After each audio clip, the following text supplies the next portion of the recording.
Hello students, आपका welcome है हमारे यूट्यूब चैनल टेक पावर में। तो स्टूडेंट्स, चलिए हम टॉपिक को कंटिन्यू कर रहे हैं। जैसे कि आप सभी लोग जानते हैं कि हमारा टॉपिक ट्रांसफार्मर चल रहा था। तो ट्रांसफार्मर में हमने अभी तक क्या क्या रीड किया है। पिछली क्लास में हमने ट्रांसफार्मर में लॉसेस वगैरह रीड किया था। अब इसको देखते हैं आगे। चलिए स्टार्ट करते हैं। और कूलिंग भी हमने रीड किया था पिछली क्लास में, लॉसेस प्लस कूलेट दोनों रीड किए थे। अब इसको आगे देखते हैं। आज हम स्टूडेंट पढ़ेंगे ऑटो ट्रांसफार्मर क्या होता है। ऑटो ट्रांसफार्मर के बारे में जानते हैं कि क्या होता है ऑटो ट्रांसफार्मर, और इसकी कंडीशन देखेंगे और इसका यूज़ देखेंगे, कहाँ कहाँ इसका यूज होता है। ठीक है, तो चलिए इसको कंटिन्यू करते हैं। ऑटो ट्रांसफार्मर, ऑटो ट्रांसफार्मर हो गया। ठीक है, अब ऑटो ट्रांसफार्मर क्या होता है। ऑटो ट्रांसफार्मर पहले समझिए, बाइंडिंग समझिए यहाँ से आप, इसके बाद स्टार्ट करेंगे। इसमें ओनली एक बाइंडिंग होती है।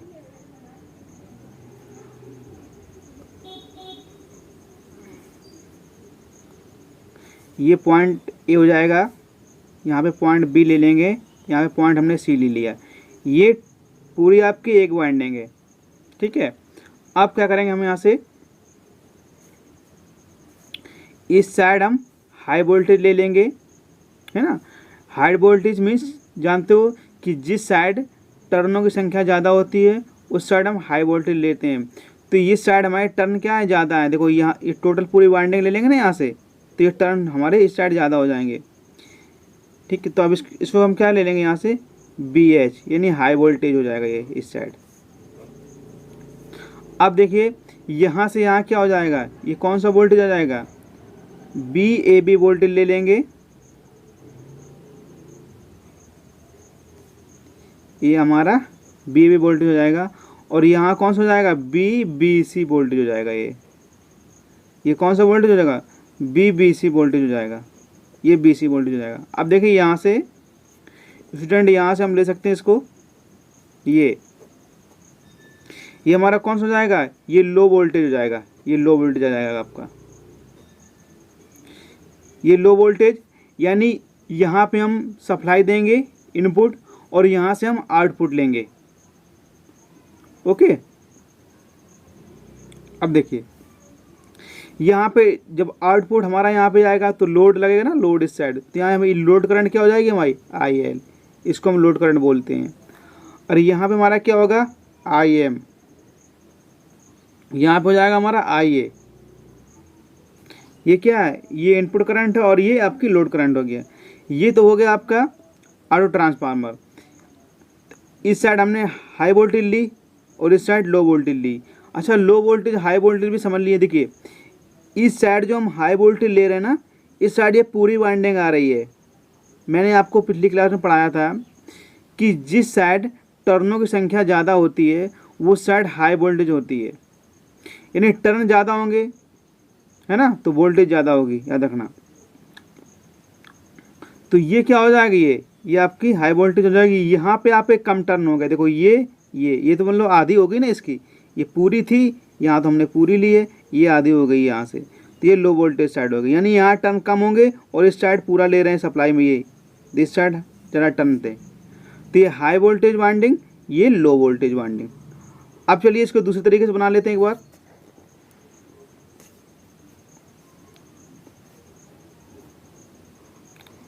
ये वाइंडिंग,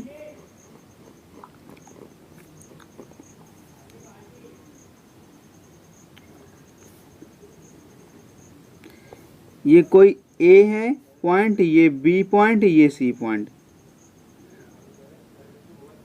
अब क्या करेंगे हम, इस साइड दोबारा वही बना देंगे हम। इस साइड हाई वोल्टेज ले लेंगे, हाई वोल्टेज वाइंडिंग कर दी हमने इस साइड, और इस साइड हम लो वोल्टेज वाइंडिंग कर देंगे, BL, BAB। और ये कितना हो जाएगा आपका, BBC। ओके स्टूडेंट्स, ये हो गया आपका। तो ये आपका ऑटो ट्रांसफार्मर बन गया। बस ऑटो ट्रांसफार्मर में क्या होता है कि एक वाइंडिंग ओनली यूज करते हैं और एज ए बिहेव करता है वो टू वाइंडिंग की तरह, ये चीज़ हो जाएगी यहाँ से। तो ये तो ऑटो ट्रांसफार्मर हो गया आपका, वाइंडिंग दिखा दी हमने। अब इसमें कुछ इंपॉर्टेंट पॉइंट होते हैं जिससे क्वेश्चन पुट अप करते हैं एग्जामिनर, ठीक है। तो उन इंपॉर्टेंट पॉइंट को हम नोट करते हैं, लीनियर वर्ड, लीनियर क्वेश्चन एक लाइन में जो होते हैं उनको हम देखते हैं। अब यहाँ से पॉइंट मार्क कर रहे हैं, नोट कर लेना है इनको सभी, आप सभी लोग। देखो ऑटो ट्रांसफार्मर, एक तो यही था ऑटो ट्रांसफार्मर में कितनी वाइंडिंग होती है, ठीक है। तो मैंने बताया कि ऑटो ट्रांसफार्मर में क्या होती है, ओनली एक वाइंडिंग होती है। तो आप यहाँ से लिख सकते हैं ऑटो ट्रांसफार्मर में केवल एक वाइंडिंग होती है, वाइंडिंग होती है, एक वाइंडिंग होती है। ऑटो ट्रांसफार्मर में जो पावर ट्रांसफ़र होता है वो कैसा होता है, ऑटो ट्रांसफार्मर जब पावर ट्रांसफ़र करते हैं तो इलेक्ट्रिकली और मैग्नेटिकली ट्रांसफ़र होता है।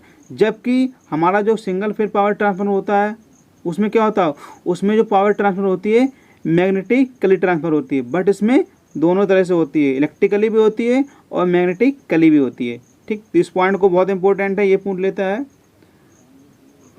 ऑटो ट्रांसफार्मर में पावर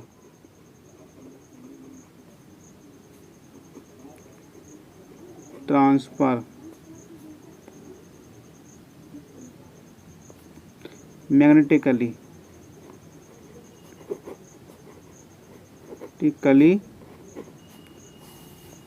और इलेक्ट्रिकली,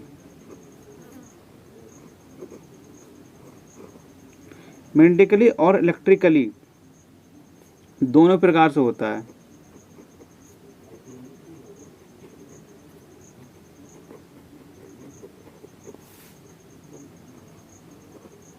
ओके स्टूडेंट्स, तो ये पॉइंट हो गए कुछ इंपॉर्टेंट। अब देखिए एक पॉइंट इसमें बहुत इंपॉर्टेंट है, वो भी इसको नोट करिएगा। वो भी पूछते हैं,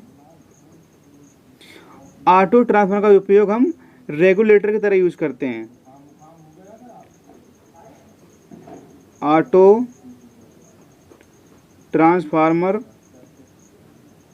का उपयोग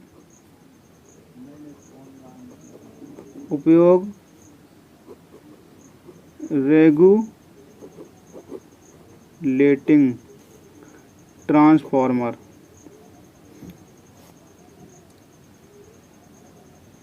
ट्रांसफार्मर की तरह करते हैं, की तरह करते हैं। ये हो गया। ओके स्टूडेंट्स, अब देखिए, अब इसमें एक क्वेश्चन और बन जाता है। आपने अभी इंडक्शन मोटर नहीं पढ़ाया, इंडक्शन मोटर जब पढ़ाएंगे वो सेकेंडरी में है, इंडक्शन मोटर आपके सिलेबस में नहीं है। कभी कभी क्वेश्चन आ भी जाते हैं कि सेकेंडरी और फाइनल में क्या होता है कि सेमेस्टर वाइज एग्जाम होते हैं ना, तो उसमें क्या होता है कि कुछ क्वेश्चन एक आध चैप्टर यहाँ वहाँ हो जाते हैं, कोई बड़ी बात नहीं। तो जो हमारी इंडक्शन मोटर होती है, इंडक्शन मोटर को हम स्टार्टिंग में स्टार्ट करते हैं। जैसे ही हम उसको स्टार्ट करते हैं इंडक्शन मोटर को, तो क्या होता है कि इंडक्शन मोटर मतलब इनिशियल में जो प्रारंभ में स्टार्ट होती है 6 से 7 गुना यानी 5 से 7 गुना तक लगभग मैक्सिमम करंट ले लेती है लाइन से। तो क्या जब ज़्यादा करंट लेगी लाइन से डायरेक्ट, तो क्या होती है उसमें वाइंडिंग का डैमेज होने का खतरा रहता है, यानी मोटर जल भी सकती है, ठीक है। तो इस कंडीशन को देखते हुए कि मोटर को हम सेफ रख सकें, उसके लिए क्या करते हैं, हम ऑटो ट्रांसफार्मर का यूज करते हैं। तो ऑटो ट्रांसफार्मर क्या करेगा कि उसको पहले रनिंग कंडीशन में ला देता है मोटर को। जैसे हम ऑटो ट्रांसफार्मर लगाएंगे तो जो मोटर हमारी इंडक्शन मोटर थी प्रारंभ में क्या करंट ज़्यादा ले रही थी 5 से 7 गुना, तो अब वो 5 से 7 गुना करंट नहीं लेगी, क्योंकि उसके लिए हमने ऑटो ट्रांसफार्मर लगा दिया है, ठीक है। तो जब मोटर अपनी रनिंग कंडीशन में आ जाएगी, ठीक है, तो फिर वो अपने अकॉर्डिंग करंट लेती रहेगी, यानी ज़्यादा करंट नहीं लेगी, चलती रहेगी। तो ऑटो ट्रांसफार्मर का यूज हम इंडक्शन मोटर को स्टार्ट करने में यूज़ करते हैं, क्योंकि ये इनिशियल कंडीशन में क्या ज़्यादा करंट लेती थी, इसलिए हम इसको यूज करते हैं, जिससे हमें मोटर को प्रोटेक्शन प्रोवाइड करा सकें। अब देखिए, तो यहाँ एक पॉइंट बन जाएगा आपका, मोटरों को चलाने के लिए स्टार्टर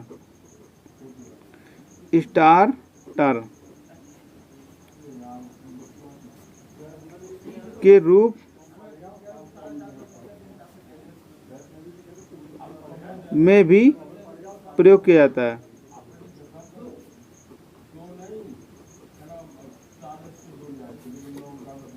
जाता है। ओके स्टूडेंट्स, ये हो गया।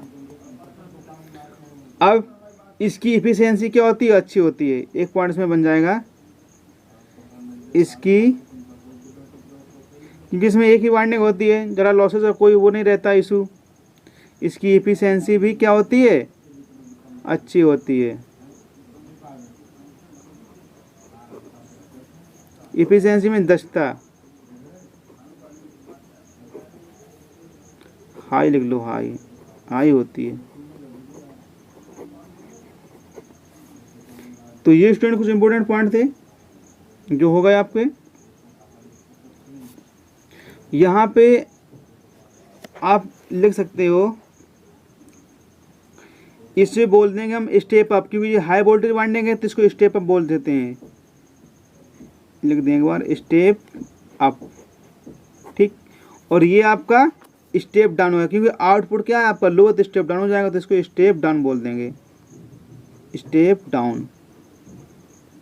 ये हो गया स्टेप अप, स्टेप डाउन। अब देखिए इसमें कुछ और इम्पोर्टेंट पॉइंट, उनको भी नोट कर लीजिए।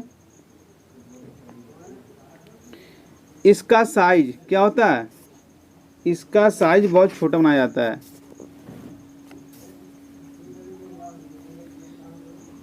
इसका स्टूडेंट, ये सारे पॉइंट इंपॉर्टेंट हैं, इनको नोट कर लेना, यहीं से क्वेश्चन बनते हैं बस। इसमें इसका साइज क्या होता है?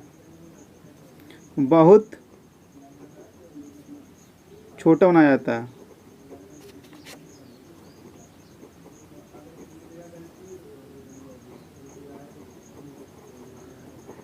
है। इसमें एक्साइटेशन करने की कम आवश्यकता होती है।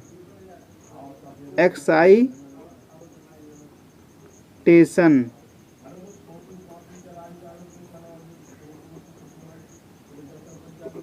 करंट की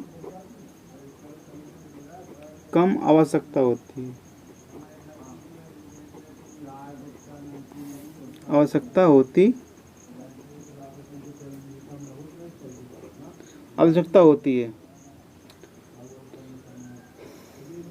इसका उपयोग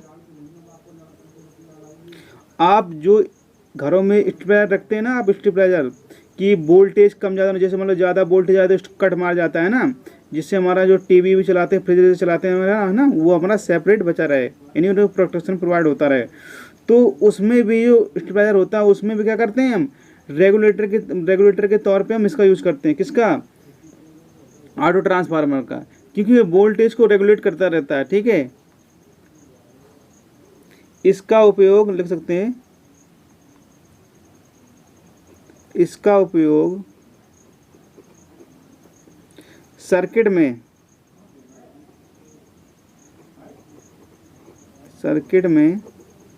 क्या करते हैं? वोल्टेज रेगुलेशन के रूप में करते हैं। वोल्टेज रेगुलेशन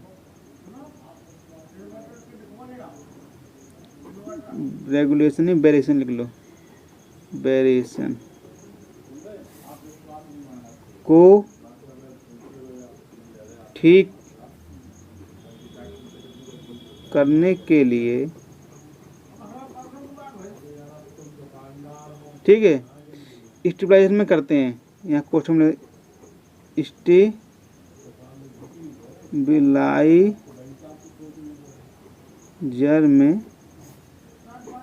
कर लो, स्टेबलाइजर में करते हैं। स्टेबलाइजर कोई बात है कि ये। अब स्टूडेंट देखिए, इसमें कुछ इंपॉर्टेंट पॉइंट थे जो इसके एडवांटेज थे, किस पे जो वर्क करता है, वो पॉइंट थे। अब इसमें एक पॉइंट और होता है, इसके अब लॉसेस देख लो। पॉइंट तो ठीक है, लॉसेस देखो, अब सारे पॉइंट हो गए। अब इसकी अब डिसएडवांटेज क्या थे, है ना, तो इसको जिसको बोलते हैं हिंदी में दोष, क्या हो जाएगा, दोष। अब इसके दोष क्या हैं, देखो इसमें क्या होते हैं, तो लिख सकते हो इसमें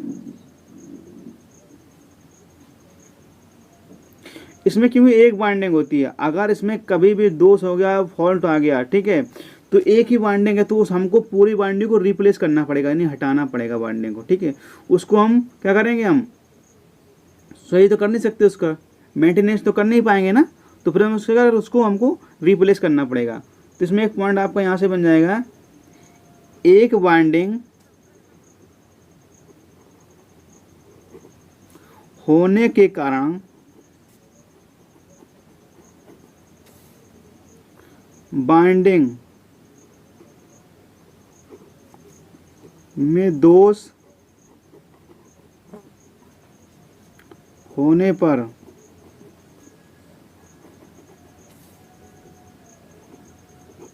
पूरी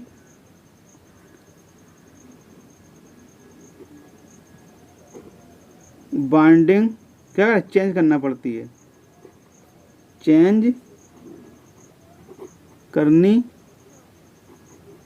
पड़ती है, क्योंकि एक ही बाइंडिंग है, अगर उसमें फॉल्ट आ गया तो उस बाइंडिंग को हमको हटाना ही पड़ेगा, क्योंकि उसमें हम कहाँ सही करेंगे बताइए, है ना, दूसरा कोई ऑप्शन ही नहीं है ना, तो इसको हटाना पड़ेगा। एक पॉइंट और इसमें नोट कर लें, क्योंकि इसमें एक ही बाइंडिंग होती है और इसमें शॉक लगने का भी बहुत ज़्यादा केसेस में चांस रहते हैं। एक बाइंडिंग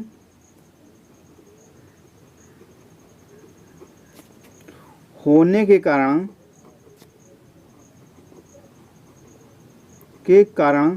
जब एक बाइंडिंग होगी, शॉक, है ना,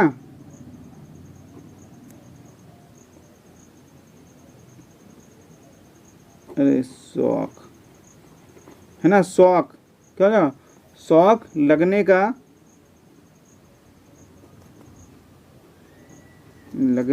क्या रहता है, डर रहता है,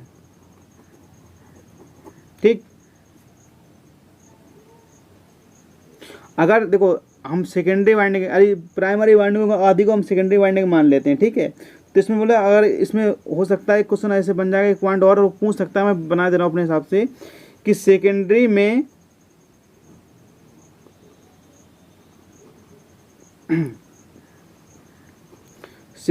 में लोड, स्टूडेंट लोड क्या होता है, लोड देखो वो होता है जैसे कि हम सप्लाई लेते हैं आउटपुट, जैसे कि हमारे जो जहाँ हम रहते हैं एरिया है हमारा वहाँ पे, ठीक है, तो वहाँ पे जो ट्रांसफार्मर रखा होता है, तो जहाँ से हम अपने घर को लाइट लाते हैं ना, उसी को हम लोड बोलते हैं। जो हम लाइट को यूज कर रहे हैं, वोल्टेज को, उसी को हम क्या बोलते हैं, लोड बोलते हैं लाइट को, ठीक है। तो सेकेंडरी में लोड ना हो तो क्या रहता है, शॉक लग सकता है, क्या रहता है, शॉक लग सकता है, शॉक लग सकता है।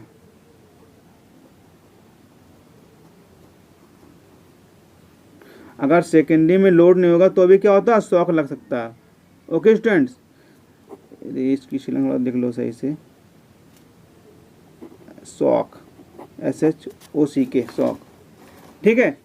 तो स्टूडेंट आज के लिए इतना टॉपिक है, इसको वॉच करना आप लोग, और कमेंट में कोई प्रॉब्लम हो तो बताना। तो ये टॉपिक ख़त्म हो गया ट्रांसफार्मर।